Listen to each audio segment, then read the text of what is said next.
The scrapyard floated in the cold orbit of Rasarnine, a toxic planet where no human dared live. This place was not for people. It was for broken things ships, machines, forgotten tech, and sometimes bodies among the metal piles and leaking. Fuel drums, a small transport ship landed quietly. Its engines hissed, doors opened, and two figures in black armor stepped out. They dragged something behind them, a thin girl, wrapped in a silver sheet, her skin pale, her limbs weak. Her name was Lyra, but they didn't care. One of the soldiers checked a scanner and frowned. Vitals low, DNA unstable. She won't survive the cycle. The other nodded. Protocol says, if unfit, dump and report. And with that, they dropped her like trash, left her lying between a rusted shuttle and a broken mining bot. Then the ship took off, leaving only dust and silence behind. Lyra's eyes opened slightly, glowing faint blue. She didn't understand where she was or why it was so cold. She tried to move her fingers, but even that was too hard.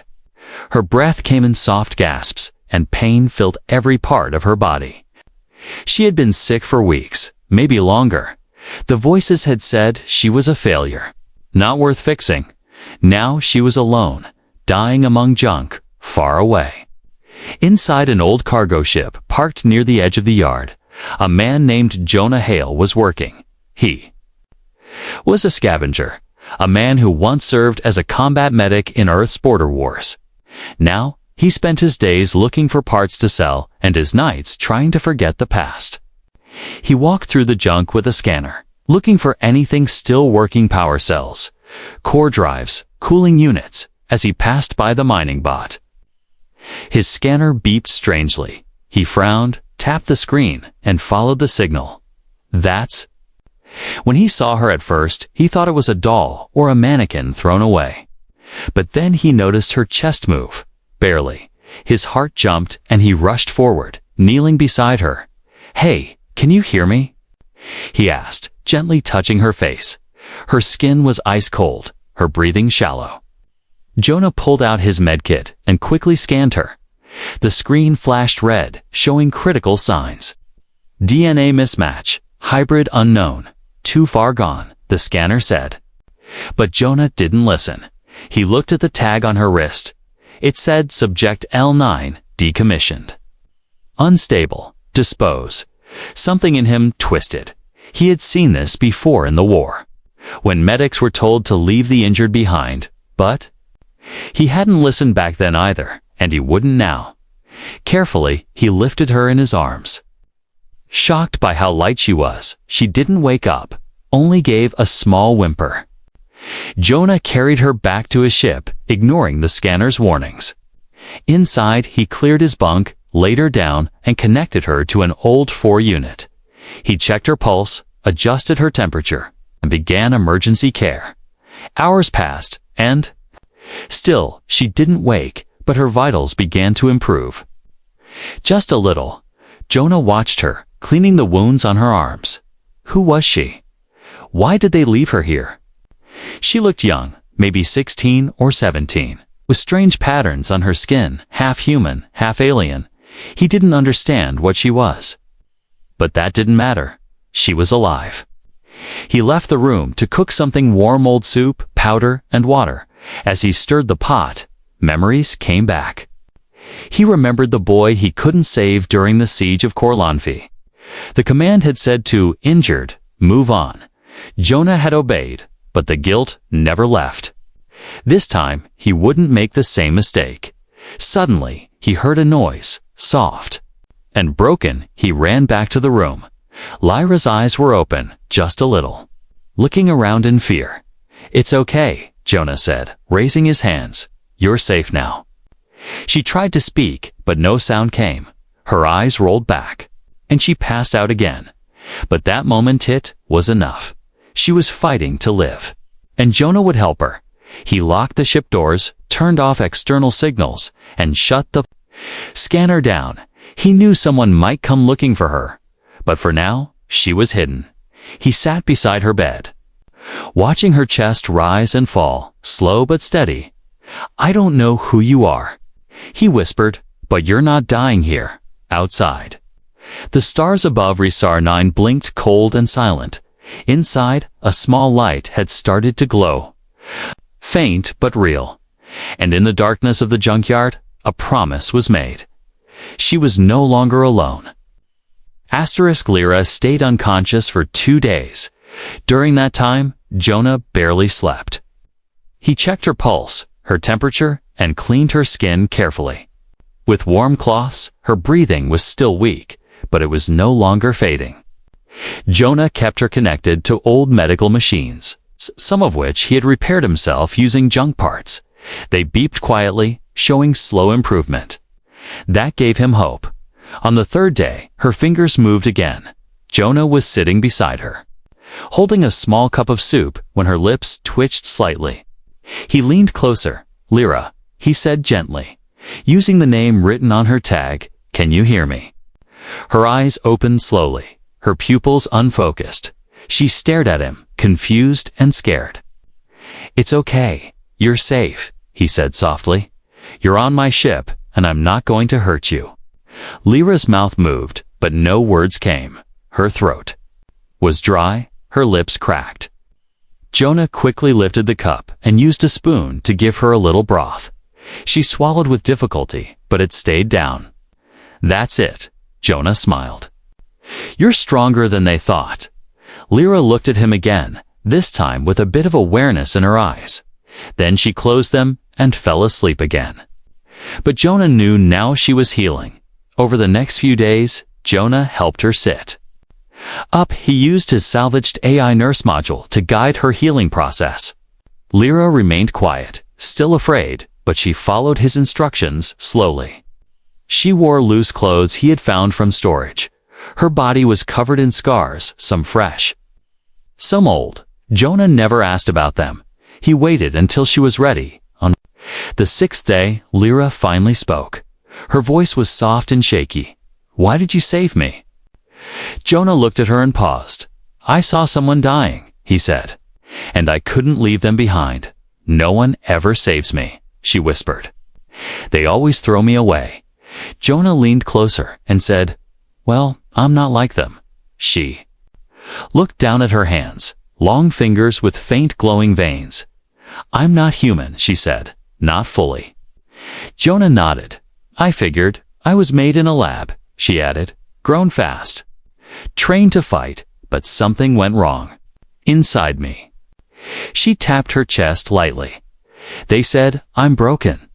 Jonah looked at her gently. You're not broken? You're alive. That's enough. They sat in silence for a moment. The hum of the ship, the only sound. Then she asked, what's your name?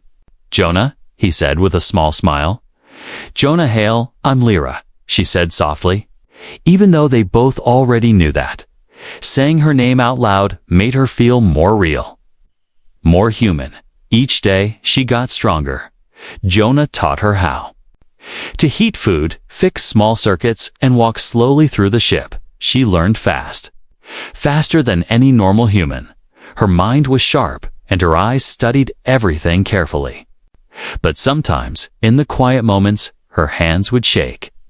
And Jonah would just sit beside her without saying a word. One evening, while they were eating together, Lyra asked, why are you here, alone? Jonah stared at his bowl for a moment. I used to be a medic, he said, in the Earth Coalition Army. He sighed. I saw too many people die.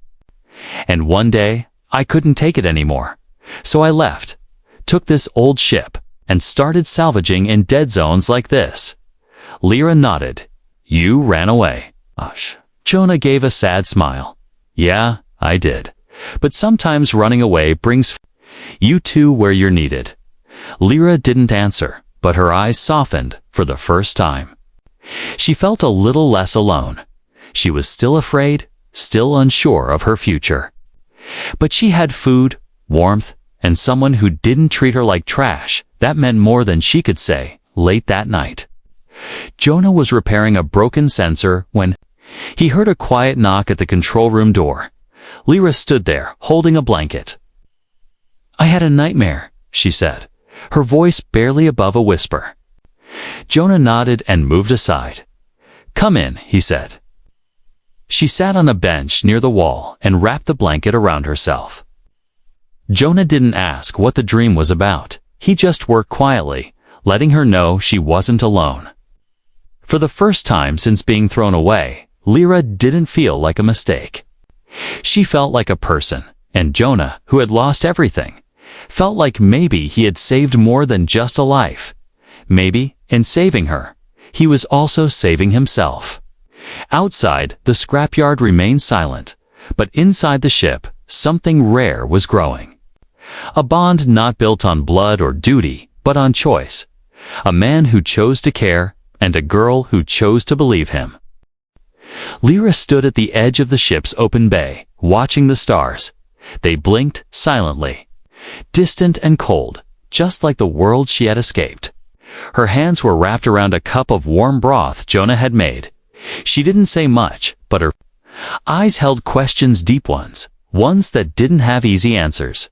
Jonah stood behind her, arms crossed, waiting. He knew she had something to say, but she needed time. She was healing on the outside, but inside. The war still raged. After a long pause, Lyra finally spoke. "They said I was a failed experiment." Jonah didn't answer, just waited. "They made me in a lab. From human and alien genes, they wanted soldiers, fast, smart, strong." Her voice was steady but cold. "They trained us in secret rooms, called us units, not names." Jonah stepped beside her and looked out at the stars. "You're not a unit now," he said. "You're a person, and your name is Lyra." She looked at him, confused. "No one's ever called me that with meaning," she whispered. "Just tags and orders." Jonah took a sip from his own mug, then set it down. "Well, I mean it," he said. "You deserve more than what they gave you." Lyra turned back to the stars. "They said my DNA was unstable, that I'd break down.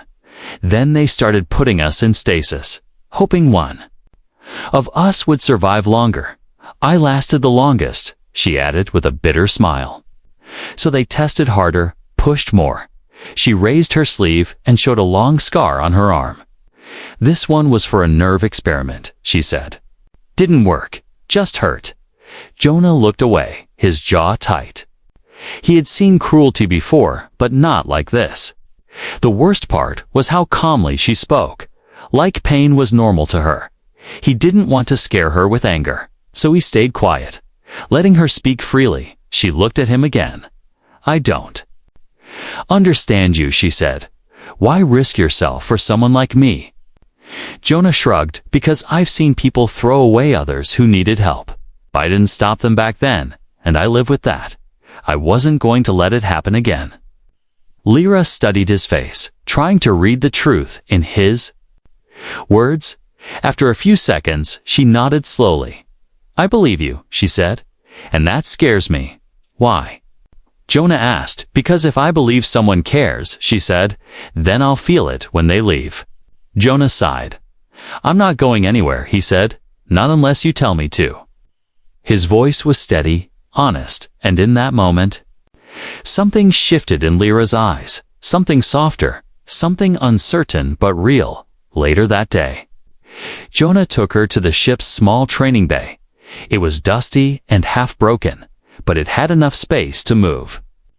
"You need to build your strength again," he said, tossing her a light practice rod. Lyra caught it awkwardly, her hands still weak. But muscle memory kicked, and she spun the rod once, then twice. Her body remembered things even her heart wanted to forget. Jonah stepped forward and raised his own rod. "Come on," he smiled. "Let's see what you got." Lyra gave him a slow grin, then lunged. The first strike was clumsy, but the second was sharper. They moved around the room, not as enemies, but as teacher and student, though she was learning fast. Too fast. Jonah dropped his rod and raised his hands, laughing. All right, you win." Lyra blinked, surprised. "I do." "Yeah," Jonah said, rubbing his wrist. That last hit actually hurt. She smiled, not a forced one, but real. The first real smile Jonah had seen on her face since she arrived. For a second, she looked like a normal young woman. Not a lab project, not a failed weapon, just Lyra. That night, while Jonah was repairing the comms array, Lyra sat quietly in the cockpit, staring at the alert screen. Soft red light blinked in the corner. Bounty posted, bioasset L9. Her face was on the alert. Her details listed like a product. Captured 50,000 credits. Dead 10,000 credits less. She reached over and shut the screen off. Her fingers shaking. They weren't done looking for her. She didn't tell Jonah about the alert. Not yet. She didn't want to ruin the peace they had built, no matter how temporary it felt. But deep inside, she knew the truth. The world still thought she was property, and they would come. But for now, she would rest. For now. She had a name, a place, and someone who saw her as more than a mistake. And for the first time in her life, she felt like she mattered. A red warning light flashed across the old control panel. Jonah sat up quickly from the maintenance bed, his tools dropping to the floor. The screen read, unregistered vessel approaching stealth class distance, 12,000 clicks. He frowned and tapped the console, trying to scan it. But the ship was running cold. No ID, no signal, no sound. That wasn't good. In the corner of the room, Lyra stood still, her eyes focused on the alert. She didn't blink, didn't move. Jonah noticed her reaction and asked, "Do you recognize that ship?" Lyra slowly nodded. "Yes," she whispered. "It's them." Jonah's stomach turned. "The people who made you." She nodded again. "Black Sun Labs. They don't knock twice." Jonah cursed under his breath and started pulling emergency power lines into the core room. "We're not going to wait for them to knock," he said. "We're going to vanish." He activated the old stealth dry-van outdated model, rusty, but still working. The ship's exterior darkened. Heat signals dropped, and engine hum went. Silent Lyra watched him work, memorizing each step, even though her hands were cold. Her mind was sharp. "I can help," she said, stepping forward. Jonah looked at her, unsure. "You sure you're ready for this?" "I was made for war," she replied. "I can run from it too, outside." The shadow ship crept closer, scanning the scrapyard. Its black hull blended with space, its weapons charged but hidden. Inside, Jonah and Lyra crawled through the belly of their own ship, disabling old signal beacons and covering trails. Every system that could be tracked was shut down. The ship was now dark, lifeless, almost like a ghost. Then the power flickered. Lyra and Jonah both froze, backup cells. "Unstable," Jonah muttered, crawling into the crawlspace. Lyra followed without hesitation, her small hands already twisting wires. "I know this layout," she said. "They trained us to disable ships like this." Jonah blinked at her, impressed. In seconds, she bypassed the energy surge, and the ship went silent again. Not a single light blinked. Outside, the hunter ship circled from its dark windows. Two figures in combat suits watched the scrapyard below. No sign of movement. One said, "Check for heat signatures." The other ordered, "Scanners showed dead space." No motion, no life. They almost turned away until one small signal blinked for half a second. "Found her," the officer smirked. "Lock on." Inside, Lyra suddenly gasped, grabbing her chest. "What is it?" Jonah asked. "They just pinged my signal." She said, "They have a tracer inside me." Jonah's eyes widened. "Where?" "Lower ribs," she whispered. "Left side." He didn't hesitate. "Med bay." "Now," he said, lifting her and carrying her quickly through the halls. The med bay was barely ready. Half the equipment scavenged from old battlefields. Jonah laid her on the table and pulled on gloves. "I can do this," he said. "You trust me?" She nodded. even though she was shaking. He scanned her side, located the tracer thin, blinking dot under her skin. No time for painkillers, no time for numbing gel. He picked up the surgical blade. Bite down, he said, handing her a towel. She did. Eyes wide but fearless, with one deep cut. Blood poured from her side. Jonah moved fast, steady hands reaching in. He found the tracer small, cold, metal and pulled it free. He dropped it into a reinforced metal box and slammed it shut. Then he sealed her wound, wrapping it tight. Lyra was pale, but still awake. You did it. She whispered. You did too, Jonah said, brushing sweat from his brow. The hunter ship above suddenly got a sharp signal jump, then it vanished. Signal's gone. The soldier frowned. She destroyed the tracker. The commander growled. She's smarter than the last batch. They scanned again, but it was useless. Prepare for full sweep, the commander ordered. Bring ground drones, burn the yard if we have to. Jonah saw them landing through a hidden camera feed. 3 black drones with claws and thermal cannons touched the surface. We can't fight them head-on, Jonah said. Then we outsmart them, Lyra replied. Getting up, despite her wound, she typed quickly into the console. Hacking into the scrapyard's leftover systems, lots of junk down there. She smiled. Let's make it dangerous. They triggered an old mining rig to spark. They rerouted power through unstable batteries. They activated 3 wrecked drones and set them to decoy mode. From above, it looked like something was powering up fast. The Black Sun soldiers panicked. Thinking it was a weapon, abort, their commander shouted. Pull back, it's not worth the risk. And just like that, the hunter ship turned and left. Jonah and Lyra watched the signal fade. They both sat down on the floor of the cockpit. Breathing hard, that was too close, Jonah said. Lyra nodded, holding her side. But we made it, she said. Jonah looked at her, pride in his eyes. You're not just surviving anymore, he said. You're fighting, and in that moment, Lyra felt something she had never felt before. Not fear, not pain, not even victory. She felt strong. She felt free. The ship drifted through quiet space, far away from any patrol routes or trade lanes. Jonah had set a random course, one that would take them deep into uncharted systems. He didn't trust the stars near Rasar-9 anymore, not after Black Sun. Showed up, Lyra stayed in the medbay, her wound healing quickly, faster than any normal human.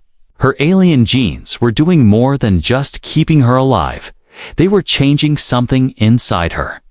But no scanner could explain what Jonah brought. Her food and stayed nearby. She didn't talk much, but her eyes followed him everywhere. She wasn't afraid anymore, just quiet, like she was waiting for something. Or maybe trying to understand a feeling she didn't have a name for. Sometimes she smiled when he entered the room, and he smiled back, though neither of them spoke about it. Not yet. One morning, Lyra stood in the control room, watching a nebula pass by outside the window.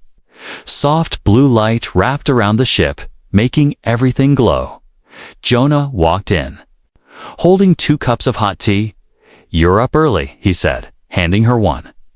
Couldn't sleep, she replied, staring into the stars. He leaned on the console beside her, sipping his cup.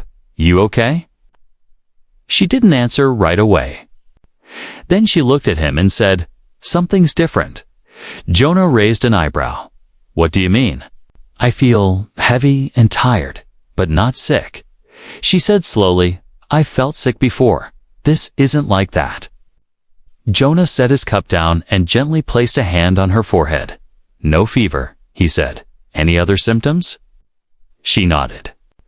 I've been dizzy, and sometimes I feel a strange warmth in my stomach. Jonah didn't want to guess, so he walked her to the medbay and ran a full-body scan. The machine hummed and beeped softly, slowly building a picture. Then it stopped. And the screen blinked with one simple message. Life detected, confirmed. 7 weeks gestation. Jonah stared at the screen. Frozen Lyra looked at him, confused by his silence. "What is it?"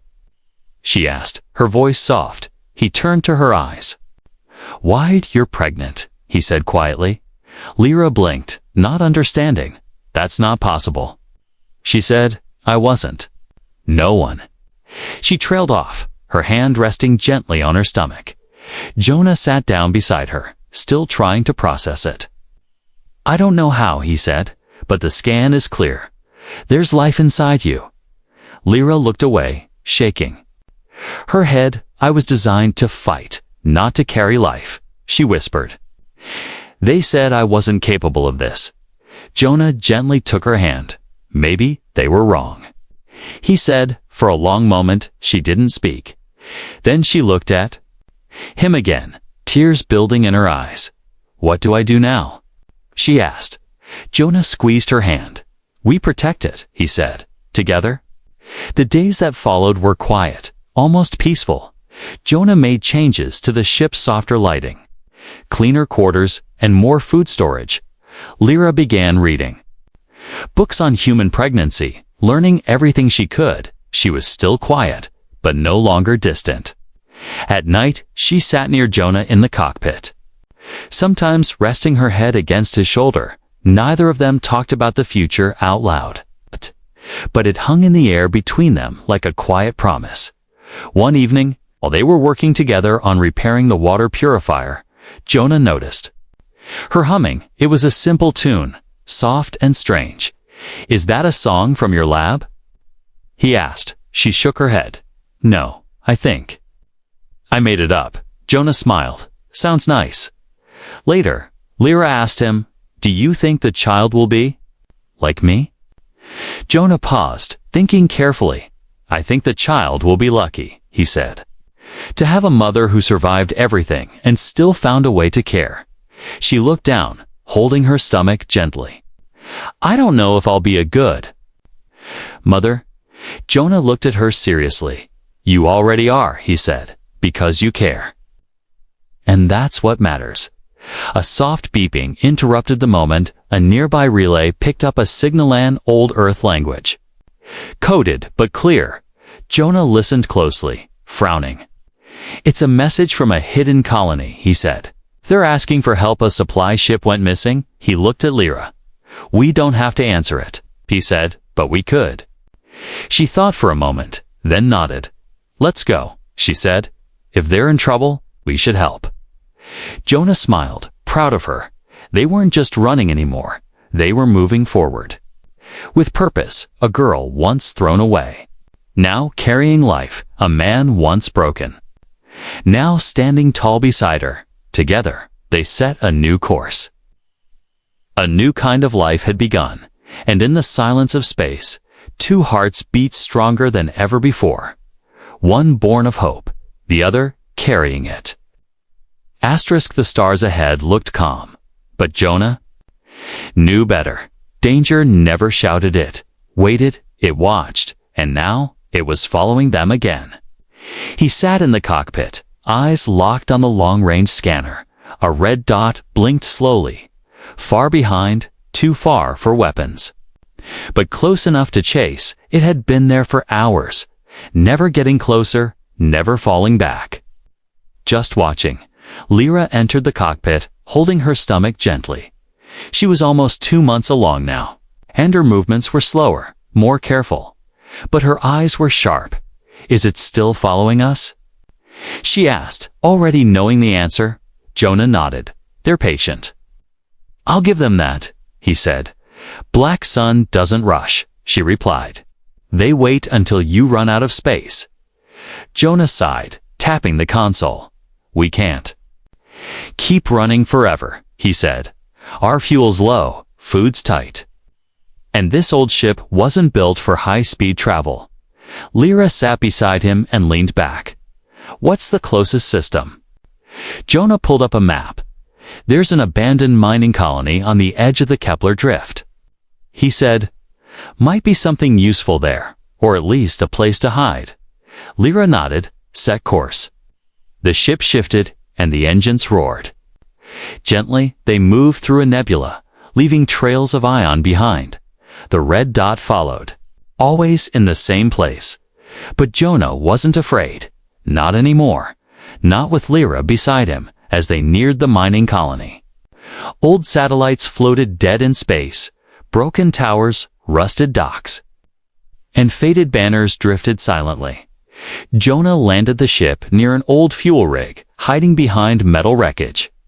"This place gives me the creeps," he muttered. Lyra smiled faintly. "Feels like home to me." They walked through the dark corridors of the outpost, scanning for supplies. The place was filled with dust and silence, but here and there they found sealed crates of food, water filters, and most importantly, fuel cells. "This will buy us time," Jonah said, loading the supplies into a hover cart. Lyra paused beside an old console, brushing dust from its screen. Suddenly, her hand froze. "Jonah," she said, "this terminal's live." He rushed over. Checking the wires, sure enough, someone had rerouted power.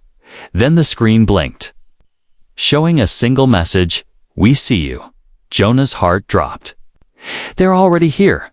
The lights flickered. Then a loud boom echoed through the station. Outside, Black Sun's ship had arrived. Docking with the far side of the colony, armored figures began spreading out, their footsteps heavy, scanning every corner. Jonah grabbed Lyra's hand and pulled her into the shadows. "This way," he whispered, leading her to a maintenance shaft. Inside the shaft, they crawled through tight metal spaces. Jonah carried a small pistol, though he knew it wouldn't be enough. Lyra moved behind him quietly, her breathing shallow. Suddenly, she stopped, clutching her stomach. I need a second," she said, her voice strained. Jonah turned concern in his eyes. "Are you okay?" She nodded slowly. "Just a cramp.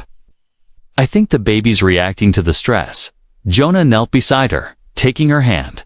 "We're getting out of here," he promised. "I swear." They reached an old control room, covered in wires and dust. Jonah started rewiring the doors, hoping to seal off the approaching soldiers. Lyra sat beside a panel, breathing slowly, trying to calm her body. Then she looked up, eyes glowing faintly. "There's another way," she said. "A shortcut through the core shaft." Jonah hesitated. "It's risky," he said. "And?" "It's unstable." She looked at him with quiet strength. "So am I."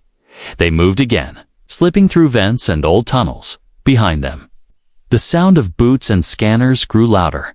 One wrong step, and it would all be over. But Lyra moved with purpose, like she belonged to the darkness. They reached the core shaft, all open and filled with beams of old energy. At the bottom, their ship waited, docked and ready. Jonah looked down, then back at Lyra. "We jump," he said. She nodded. Together, they leaped, falling fast between metal pipes and broken wires. As they dropped, Lyra used her strange energy to slow their fall. A soft field of light wrapped around them, humming like a heartbeat. They landed, hard but safe, on the lower platform. Jonah grabbed her hand again, helping her run the last few meters. They dove into the ship and sealed the hatch just as the first enemy drone appeared in the tunnel. The engines roared to life and the ship lifted off. Laser fires struck the side, but the shields held. Jonah pushed the throttle. Flying through the colony's collapsing towers outside, the enemy ship tried to follow, but it was too slow. Jonah activated the warp drive, and in one bright flash, they were gone. Silence returned, broken only by the sound of Lyra's heavy breathing. Jonah turned to her, still holding the controls. "You okay?" She nodded slowly, resting a hand on her stomach.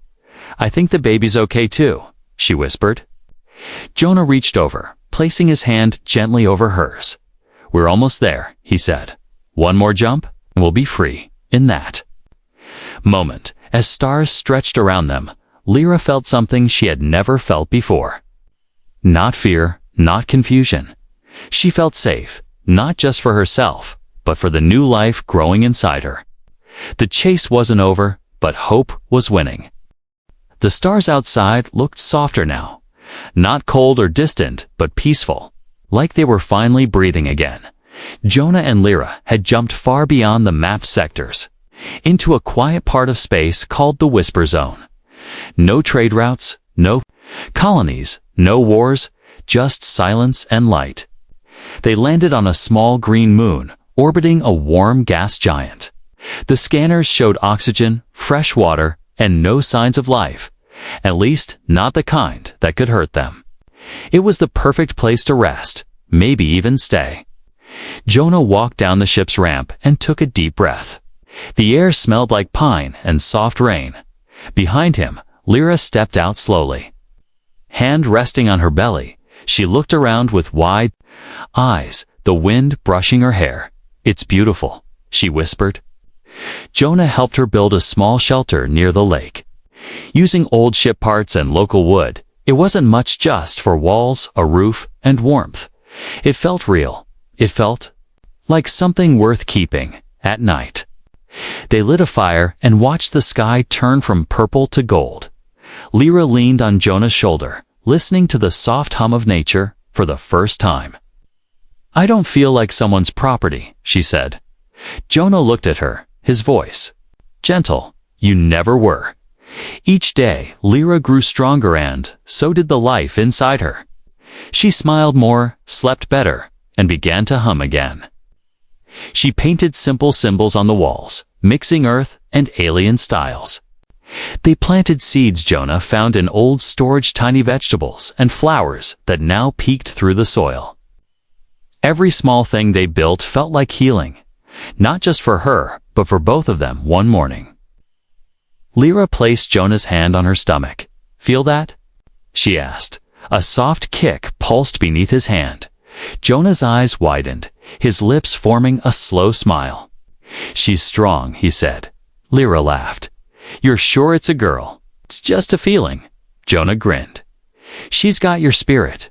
But peace never lasts forever." One evening, while checking the long-range scanner, Jonah saw a faint signal. It was far, almost out of range, but it was moving slowly in their direction. He didn't tell Lyra right away. Instead, he watched it quietly for 3 days, making sure. Only then did he sit beside her, eyes tired. "There's a ship," he said. "Could be a scout." Lyra didn't panic.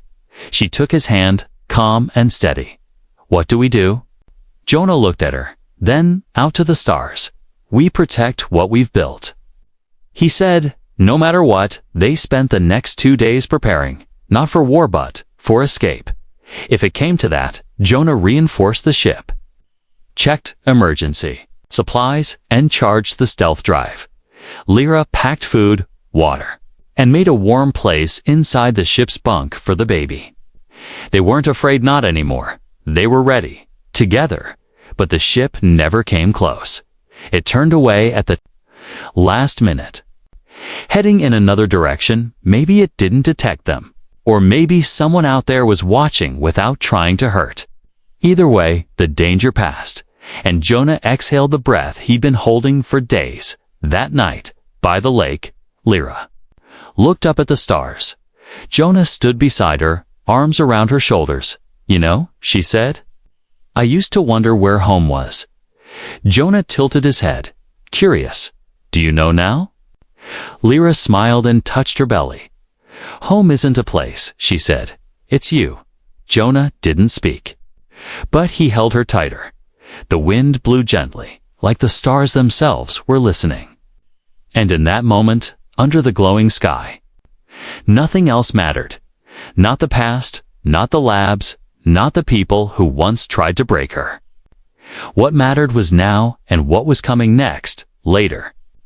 Jonah looked at the shelter they'd built, the plants growing outside, the soft hum of life all around.